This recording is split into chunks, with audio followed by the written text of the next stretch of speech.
Olá, o Justiça para Todos de hoje recebe para uma entrevista especial o ministro do Superior Tribunal de Justiça, Reinaldo Soares da Fonseca. Ele é um dos grandes defensores da conciliação na justiça brasileira. Uma alternativa que vai na contramão do litígio e que vem provando que a melhor e mais rápida solução é mesmo por meio de um acordo. Não sai daí, o Justiça para Todos de hoje está só começando.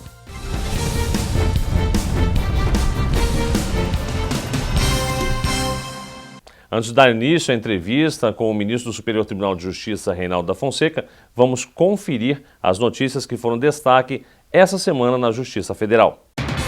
Lançada no Superior Tribunal de Justiça a 13ª edição do Prêmio Inovare.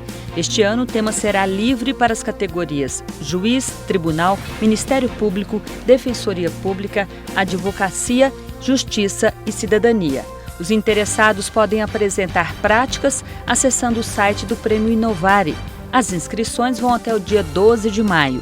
O Inovare foi criado em 2004 com a missão de identificar, premiar e disseminar iniciativas que colaborem para o bom funcionamento, eficiência e modernização da justiça brasileira. A AJUF é uma das parceiras do projeto. O presidente da AJUF, acompanhado de outros magistrados da associação, participaram do lançamento da versão traduzida em português das regras de Bangkok. A solenidade foi no Supremo Tribunal Federal. O documento traz as normas de tratamento de detentas e as medidas não privativas de liberdade para as infratoras. De acordo com dados do governo, o Brasil é hoje o 5º país com o maior número de mulheres presas, um total de 37.380, o equivalente a 6% da população penitenciária.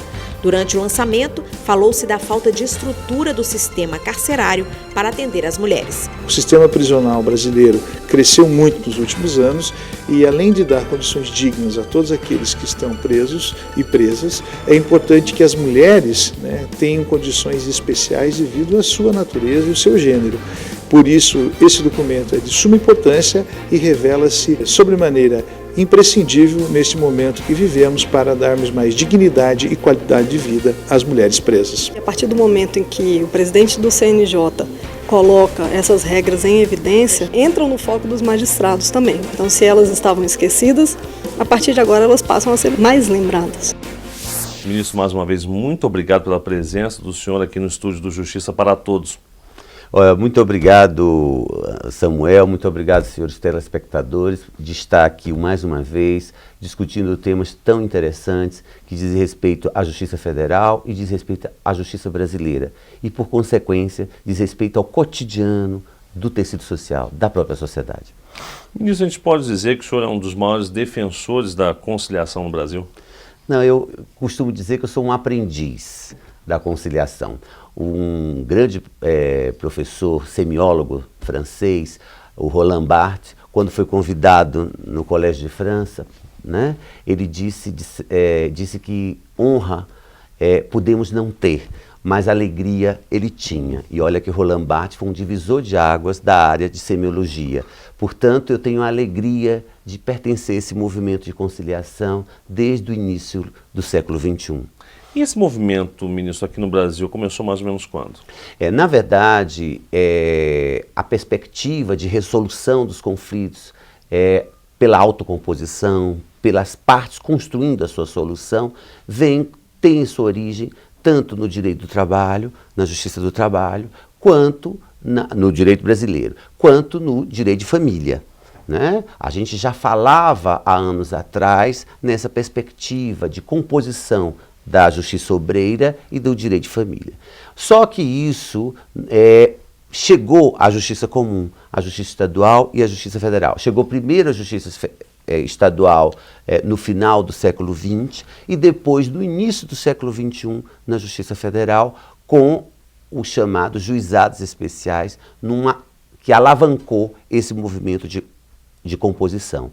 É verdade que desde o Código de Processo Civil, que está acabando sua vigência e iniciando um novo código, desde o Código de 79, nós tínhamos essa visão de que o juiz deveria tentar conciliar as partes. Só que a experiência, a prática da sociedade era no sentido de entregar ao Estado juiz a substituição de sua vontade pela vontade daquilo que a lei determina. Isso é interessante, é interessante. Existem alguns conflitos que nós não conseguimos resolver entre José e João, entre Maria e Pedro, mas existem muitos conflitos que isso é possível e nós nos desacostumamos a dialogar, a negociar e achamos sempre que temos razão e que o Estado vai dizer que nós temos razão. E nem sempre a vida é assim, né? A lei existe e deve ser cumprida, né? E deve solucionar os conflitos sociais, mas nós, membros de uma sociedade, vizinhos, amigos, pertencentes à área de educação, pertencentes à área de saúde, não queremos conversar, né? Não queremos dialogar. E isso fez com que a justiça brasileira fosse inserida nesse movimento de reflexão social, porque a conciliação, a mediação não pertence ao judiciário, pertence à própria sociedade. Fez com que a justiça brasileira estivesse inserida no contexto social e fizesse com que a sociedade, junto com o judiciário, pensasse em formas alternativas, que não são formas alternativas, na verdade, que são formas naturais para soluções de conflito. Só na Justiça Federal da primeira região, que abarca todo o norte do país, todo o meio norte do país, Maranhão e Piauí, a Bahia, todo o centro-oeste e ainda parte do sudeste, Minas Gerais, nos últimos 4 anos foram feitas 500 mil conciliações nessa região. Isso é apenas um exemplo, somos 5 regiões no Brasil. Isso significa que multiplique por 5 as 500 mil conciliações. Nós temos 2,5 milhões de pessoas beneficiadas por uma cultura de conciliação. Ministro, nós vamos fazer agora um pequeno intervalo e retomamos a conversa no próximo bloco. No próximo bloco, continuamos a entrevista com o ministro do Superior Tribunal de Justiça, Reynaldo da Fonseca. Até já.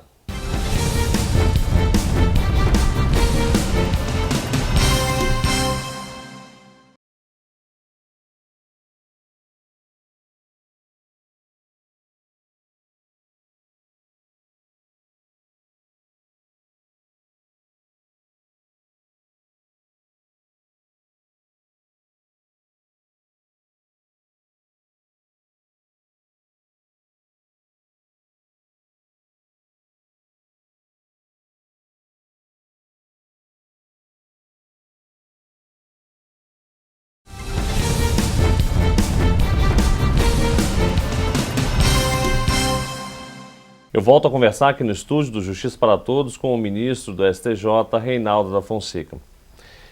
Ministro, no bloco anterior nós estávamos falando da conciliação, da evolução do direito nesse sentido. Não só conciliação, como mediação, arbitragem. Nós podemos dizer que na esfera pública, a Caixa Econômica talvez seja a precursora nessa área da conciliação? Olha, não tenho dúvida.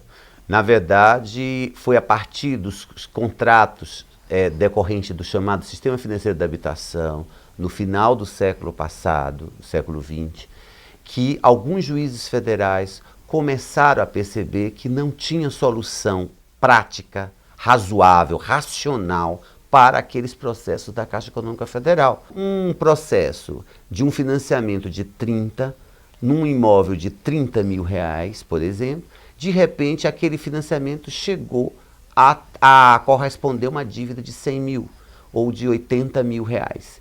E a garantia daquele financiamento era aquela casa e a pessoa que fez aquele financiamento não tinha condições de pagar.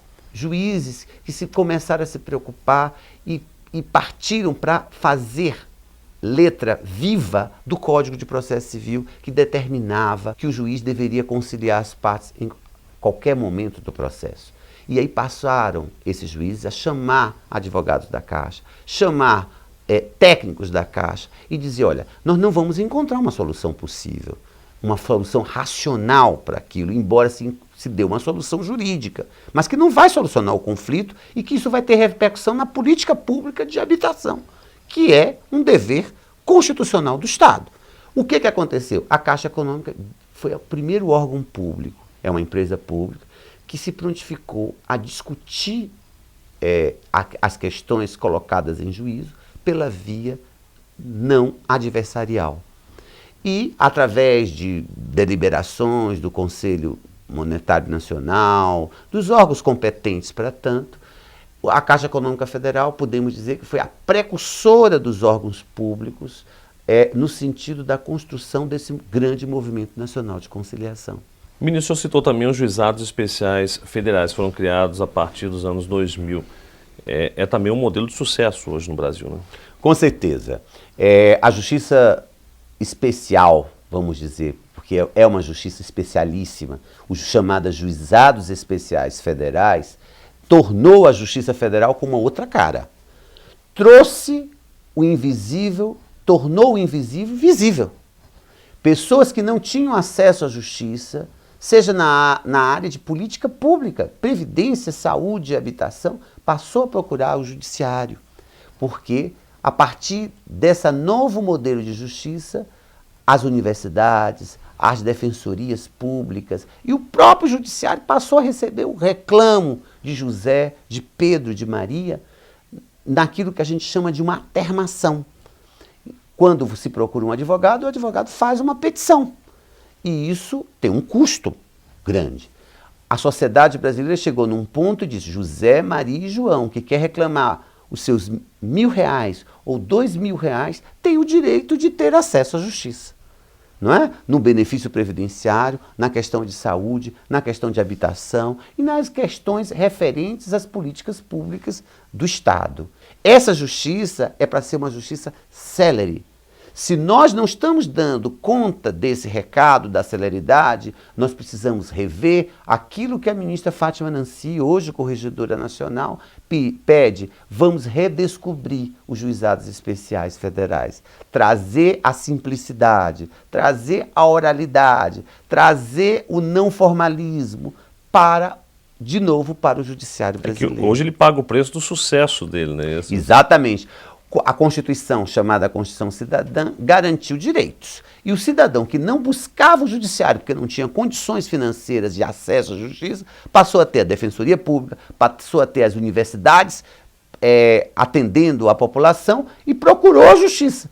E essa justiça, se não dá conta de uma resposta célere, precisa se modernizar. Se modernizar com um novo Código de Processo Civil, ótimo, trazendo esses exemplos dos juizados especiais para a justiça ordinária comum. Ministro, tanto a conciliação quanto a mediação, quanto a arbitragem, já dispõem de legislação específica para regular.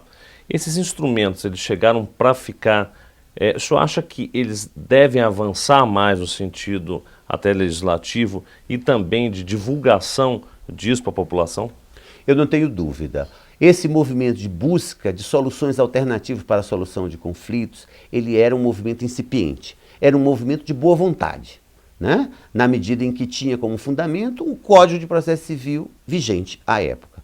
Com os novos marcos regulatórios que passaram a vigorar com a lei de arbitragem já há algum tempo, mas agora, este ano, com a nova lei, que é o marco regulatório da mediação e da conciliação, e o novo Código de Processo Civil, agora no mês de março deste ano, nós temos absoluta certeza que o judiciário amadureceu no sentido de consolidar a cultura da conciliação, a cultura da mediação, a cultura do diálogo e ter instrumentos jurídicos ao ponto do novo Código colocar a conciliação como uma primeira arma, como um primeiro instrumento do Estado juiz brasileiro na construção de uma solução natural para a solução de conflitos, até mesmo antes do ajuizamento das ações, aquilo que a gente chama conciliação pré-processual. Ok, ministro, nós vamos fazer mais um pequeno intervalo e retornamos para o último bloco. Nós vamos para um rápido intervalo e voltamos com a entrevista do ministro do Superior Tribunal de Justiça, Reinaldo da Fonseca. Até já, não saia daí.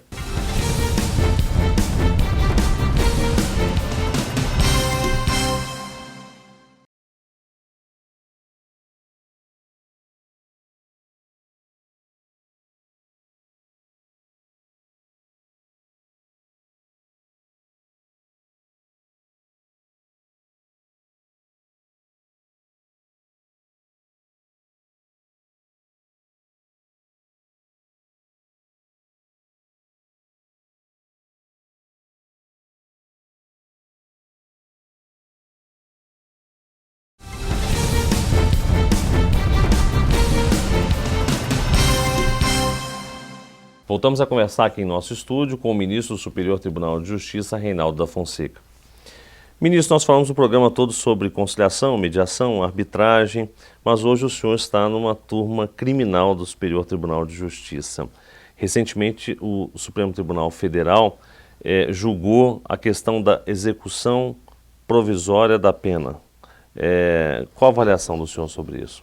Olha, eu acho que isso é muito positivo, a discussão sobre esse tema, porque a sociedade, ela precisa e exige uma efetividade do que chamamos de jurisdição, da decisão que a justiça determina para que não haja um sentimento de impunidade. Por outro lado, a Constituição Federal assegura àquele que está respondendo a processo de natureza criminal o princípio do contraditório e da ampla defesa. E a Constituição chega a dizer que ninguém será culpado senão após o trânsito em julgado. É uma questão, portanto, de se perguntar qual o momento cabível para ter início uma pena, a execução de uma pena. O Supremo Tribunal Federal, numa guinada jurisprudencial, efetivamente, disse que não existem 4 instâncias brasileiras e que a Constituição assegura o duplo grau de jurisdição. E por isso, a partir do julgamento do Tribunal de Justiça, da confirmação daquela decisão e do Tribunal Regional Federal, pode-se pensar em execução provisória da pena, ainda que, excepcionalmente, aquela decisão, aquela sentença, possa ser alterada pelas chamadas instâncias especiais. E apesar dessa decisão do Supremo, por exemplo, o STJ como instância especial, ela pode rever em alguns casos específicos essa execução? Pode sim. Evidentemente que continua sendo possível o ajuizamento, a interposição, do recurso especial para o STJ e do recurso extraordinário para o Supremo Tribunal Federal. E o relator, excepcionalmente, quando verificar que existe uma contradição da decisão tomada com a jurisprudência consolidada do Supremo ou do STJ em determinados crimes, por exemplo, o STJ diz que aquele fato cometido daquela forma não é considerado típico crime e o tribunal confirmou uma tese oposta, esse é um exemplo de que o tribunal pode conferir excepcionalmente um efeito suspensivo e não executar a pena. A sociedade está aplaudindo em função do sentimento de não impunidade, do sentimento da duração razoável do processo e do sentimento de que aquele que cometeu o ilícito não pode ficar 15, 20 anos, 30 anos e quando vai cumprir já deu a chamada prescrição. Mas a sociedade também no mundo jurídico, há quem defenda que isso foi uma alteração constitucional feita pelo Supremo Tribunal Federal, aquilo que a gente chama de mutação constitucional. Eu, particularmente, gostaria muito que a emenda do ministro Peluso ou a emenda a legislação, a proposta de nova legislação de alteração constitucional da Associação dos Juízes Federais fosse aprovada pelo Parlamento a fim de dar maior efetividade e maior apoio a esse sentimento que a sociedade, o tecido social tem no sentido da não demora na solução inclusive dos conflitos penais. É exatamente isso que eu queria perguntar. Rapidamente, a proposta da AJUF, o senhor acha então que seria o ideal, já está no Senado, contemplaria isso e daria uma legitimidade maior? Exatamente. Mas o Supremo Tribunal Federal, como guardião da Constituição, fez uma releitura da Constituição. Há advogados, como eu disse, é uma questão polêmica, nós temos advogados renomados, penalistas da USP. Que se trata de uma questão importante, que é a liberdade, né, ministro? A liberdade. Esses advogados defendem que errou o Supremo Tribunal Federal, e não só advogados, 4 ministros do Supremo, conceituadíssimos, entendem que a decisão tomada está equivocada na medida em que é preciso mudar primeiro o texto constitucional, que diz que ninguém será culpado, considerado culpado, senão após o trânsito julgado de uma sentença penal condenatória. Essa é a interpretação do princípio da chamada princípio da inocência, da presunção de inocência. os 7 ministros que mudaram a interpretação do Supremo Tribunal Federal a esse respeito, disseram: o princípio da presunção de inocência existe, vai continuar, a execução só será definitiva após o trânsito julgado, mas é possível, em razão do outro princípio, chamado princípio do duplo grau de jurisdição, aliado ao princípio da efetividade e da duração razoável do processo, nós estamos vendo aí conflito entre princípios constitucionais. É possível a execução provisória da pena.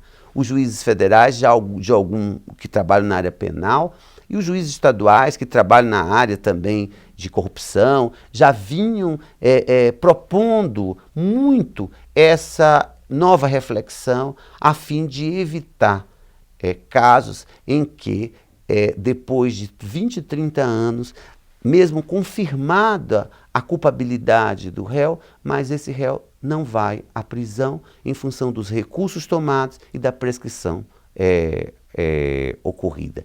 Portanto, com relação à sua pergunta, especificamente o projeto da AJUF ou o projeto do ministro Peluso, eu não estou dizendo que o parlamento não fizesse alterações. É claro que tem que fazer alterações, essa é a função do parlamento de elaborar leis. Mas a essência desses projetos, da AJUF, da Associação dos Juízes Federais e do então presidente, o ministro Peluso, ela é fundamental para a construção não só de uma duração razoável do processo no processo civil, mas no penal também. Nós precisamos dar uma resposta para a sociedade e, ao mesmo tempo, assegurar o devido processo legal, o contraditório e a ampla defesa. Ministro, o tema realmente é muito importante, bastante complexo, apaixonante, dá vazão a muita discussão.